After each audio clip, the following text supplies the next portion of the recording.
DS classes में सभी student का स्वागत है। मैं दीपिका साहू आज आप सभी के लिए लेकर आई हूँ टेक्स्ट बुक का पैसेज। तो आप सभी को शायद ही पता हो या फिर ये किसका पैसेज है, तो आप 63 नंबर पेज पे देख लीजिएगा। क्लास 8 एमपी बोर्ड वालों के लिए बता रही हूँ क्योंकि ये पैसेज बहुत ज़्यादा इंपॉर्टेंट है और ये टेक्स्ट बुक का पैसेज है और टेक्स्ट बुक का पैसेज इस बार ज़रूर पूछा जाएगा आप लोगों से, ठीक है। सो यहाँ पर ये जो पैसेज है वो बीमारियों को लेकर है। इसमें डिसीज़ नेम्स बताए हैं like dengue, malaria and chikungunya like that. तो चलिए हम इसके आंसर देखते हैं, क्योंकि मैं हमेशा बताती हूँ आप लोगों को कि हमेशा टेक्स्ट बुक के पैसेज हो या अनसीन पैसेज हो, सॉल्व कैसे करेंगे। सॉल्व हम करेंगे, सबसे पहले हम उस क्वेश्चन को पढ़ेंगे, फिर इसके बाद उसमें ढूंढेंगे। जैसे फर्स्ट क्वेश्चन दिया है आप लोगों के लिए कि right the name of the disease mentioned in the passage. Mention मतलब स्टोरी वाला मेंशन नहीं, आजकल क्लास 8 वाले भी इंस्टा यूज़ कर रहे हैं, तो वो वाला मेंशन नहीं। मेंशन मतलब होता है क्या, जो बताया गया है, ठीक है। तो इसमें अगर मैं बात करूं, मैंने जस्ट पहले ही बताया है, फर्स्ट ही लाइन पढ़ना आप लोग। There has been an outbreak of infection diseases like dengue, malaria and chikungunya in different part of our country after the rainy season। सो इसका मतलब ये है कि यहाँ से लेकर यहाँ तक आप इसको क्या लिख सकते हैं, इसका आंसर फर्स्ट का। लेकिन अगर जो स्मार्ट बच्चे हैं जो चाहते हैं कि हमारे क्वेश्चन जो आंसर हमने लिखा है उस पर अट्रैक्टिव हो, तो उसके लिए ये है कि आप ऐसा लिखें। कैसे, देखिए आपको क्या करना है, जो आपको पैसेज में दिया था, क्या दिया था, डेंगू, मलेरिया एंड चिकनगुनिया, ये 3 बीमारी दी थी ना। बस आपको ये लिखना है और आपको क्वेश्चन का लिखना है कि the name of the diseases mention in the passage. These name भी लिख सकते हैं आप इसकी जगह पे, दीज नेम, क्योंकि आप इन नेमों की बात कर रहे हैं। इन जो ऊपर आपने लिखे हैं उनकी बात कर रहे हैं। सिर्फ मैंने कुछ नहीं किया, मैंने वो डिसीज़ नेम उठाया उधर से और इसके बाद ये लिख दिया और दा की जगह पे दीज कर दिए, दैट्स इट। इससे क्या होता है, इम्प्रेशन जमता है। जो टीचर आपकी कॉपी चेक कर रहा है, क्योंकि मैं बोर्ड एग्जामिनेशन की कॉपी अच्छे से चेक होती है इसलिए। अभी सेकंड देखेंगे, is there any vaccine for the treatment of these diseases. तो अपन इसका आंसर देखते हैं। सबसे पहले देखना, ध्यान से सुनिएगा, देखना इन ये जो 3 बीमारी है, जैसे कि डेंगू, मलेरिया और चिकनगुनिया, ठीक है, ये 3 बीमारी है। दीज आर मतलब उनकी बात चल रही। फिर यहाँ पर भी these are, all these are, सुन रहे हैं आप।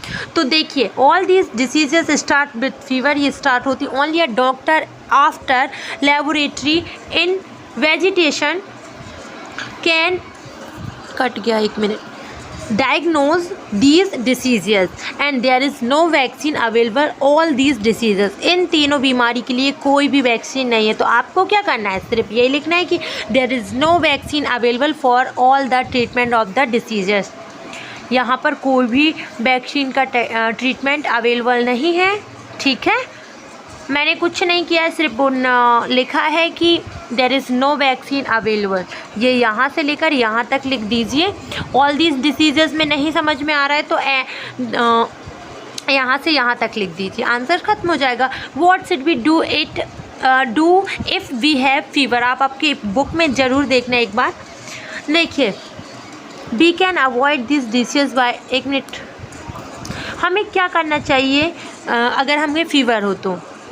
देखिए यहाँ पर दिया है all these diseases start with fever, तो सभी जो बीमारी फीवर से स्टार्ट होती है। तो क्या अपन को क्या लेबोरेटरी कर सकता है, स्वतंत्र कर सकता है, only a doctor after laboratory in vegetation, जो भी होता है डॉक्टर का, कैन डायग्नोज दीज डिसीजेस।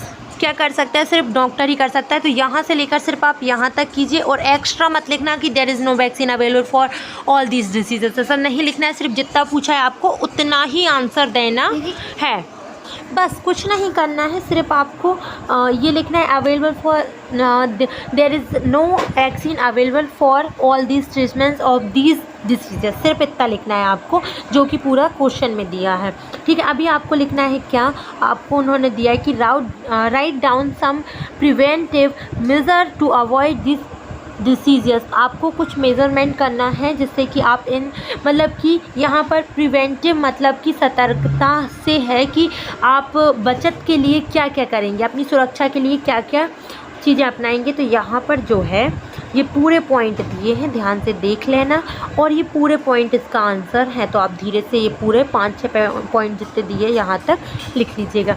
अभी 5वें में क्या दिया है ये देखना।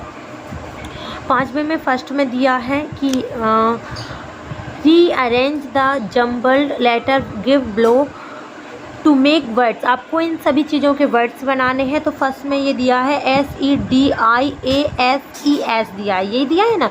ये इसका क्या बनेगा भाई, इसका जो बनेगा वो है डिसीजियस। सेकंड का बनेगा भाई, सेकंड का देख लीजिए, ये दिया है ALAMIAR।